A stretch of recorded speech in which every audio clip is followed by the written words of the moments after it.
алуан жүйрік бар, әліне қарай шабатын дейді. Дәл бүгін қазақтың ұлттық ойындарының көкпардың туы көтерілген күндердің бірі болды. Абай ауданында Бірлік ауылына қатысты ауылда үлкен ұлан-асыр той өтуде. Бұл додаға Қазақстан Республикасының парламенті мәжілісінің депутаттығына қатысып, ол додаға өзінің үлесін қосып жатқан Нұржан Әлтаев та бұл жиында төбе көрсетті. Және шабандоздарға сәттілік тілеп, өзінің үлестігін білдіріп, орамалын қосты. Және біз де бұған тілектестік білдіре отырып, бүгінгі көкпарда жететін шабандоздардың жеңісіне барлығыңыз куә болыңыздар. Мен көкпарға бір апта бойы дайындалдым. Кешеден бері ұйықтамадым осы көкпарға деп. Атқа да қарадық түнімен де. Құда қаласа палуанда сүрінбей, той аман есен өтсін. Құда қаласа бәрімізге де жұғысты болсын. Жас кезімнен көкпар ес білгелі аттың үстіндеміз. Қазір Түркістан облысында бас төреші. Бұл көкпарға қазір 1000-нан асық ат жиналған. 500-дей шабандоз жиналған. Жалпы осы Түркістан облысы, Тараз, Жамбыл облысы, Алматы облыстарының жалпы шабандоздар атбегілер келген. Енді көкпарымыз жылдан жылға дамып келе жатыр. Көкпардың өзінің ережесі бар. Қазір жаппай көкпар федерациясының президенттері бар. Жалпы көкпар федерациясының президенттері жалпы осы жерде көкпардың салмағы заңында ережесінде бекітілгенде 50-55 килограмм, мәренің ұзындығы 300 метр. Баяғыдай көкпарда бірін-бірінің шылауынан ұстап, көкпарыңды маған бер деген жоқ. Таза тартыспенен баяғы қазақи ата-бабамыздың шапқан көкпар дамып жатыр. Ат дүбірін естісе, делебесі қозатын кез келген рухты қазақ осы алаңнан табылды. Соның ішінде Қазақстан Республикасы парламенті мәжілісінің депутаттығына үміткер ретінде Түркістан облысы нөмірі 27-ші бір мандатты сайлау округінен додаға түсіп жатқан Нұржан Әлтаев та бұл жиында төбе көрсетті. Қазақ атқа қонса, ол алар белес, қандай жаңа белес болса соларды ала берген әрқашанда қазақ. Қайтпаған, тек қана алға жүрген. Сондықтан енді мынау қаймағы бұзылмаған оңтүстік өңірінде Түркістан облысында міне үлкен көкпар болып жатыр. Басқа елдердің көзі біздің қазақ жеріне түсіп атқанда, біздің қазақтың жаңа салт дәстүрінен, мына дінімізден айырайын деп жатқан кезде, осындай салт дәстүрімізді марапаттап, көтермелеп, міне осындай керемет, осындай қазақтың бір көкпарларын, бәйгелерін, басқа да осы салт дәстүрімізге сәйкес нәрселерді күнде жасауымыз керек, ұлықтауымыз керек, қазақтың рухын көтеруіміз керек. Бұл қазір өте маңызды.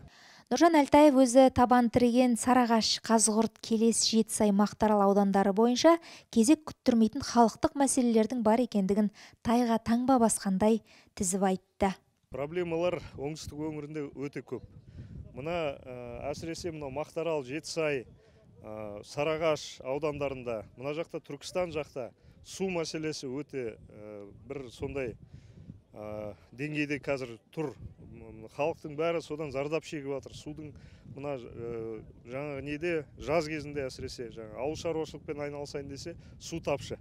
Сондықтан бұл жерде мына су мәселесін шешу керек. Мына Жетісай, Мақтаарал жақта бұл жерде каналдардың бәрін дұрыстау керек.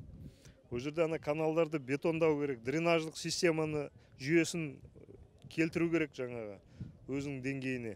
Одан кейін біраз енді сол жерде мына каналдарды жасау керек әлі дұрыстап. Екінші мәселе мынау Мақтаарал, Жетісай аудандарында ол мақта мәселесі. Енді бұрын мемлекет субсидия беріп, ол ауыл шаруашылығына көмектесіп тұратын, шаруаларға көмектесіп тұратын. Қазір мақтаның гектарлық субсидиясын бәрін алып тастаған. Бұл жерде қаншама шаруа, 100 мыңдаған шаруалар барлығы табыссыз қалып отыр қазір.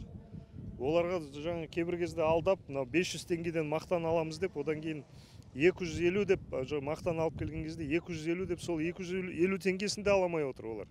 Мақтасын өткізген ақшасын әлі аламай сөйтіп олар енді өте қиын сондай жағдайда жүр. Мен ойлаймын, қазір ауыл шаруашылығы министрлігі, өкімет осы жақтарға қарау керек.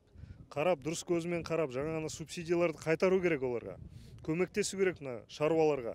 Жан-жақты бір болмайтын проекттерге тастай бермей, ЛРТ, Экспо сияқты миллиардтаған ақшаларды сол жаққа тастай бермей, қарапайым халыққа көмектесу керек осы жердегі тұрып жатқан. Мына қазір көріп отырсыздар, мына қазақтың көкпар келіп тұрмыз. Осы жерде қаншама батыр азаматтарымыз жүр, мықты, намысты дегендей. мынау дегенмен де қазіргі мынау елімізде орын алып жатқан жағдайларды көріп отырсыздар. Мына халқымыздың қандай жағдайға түскенін. Мына көкпарда батыр болып жүрген азаматтарымыз кішкене мына елдің жағдайына келгенде кішкене ақсап тұрғаны адамды өкіндіреді негізінде да. Саясатқа араласқым келмейді дейді да.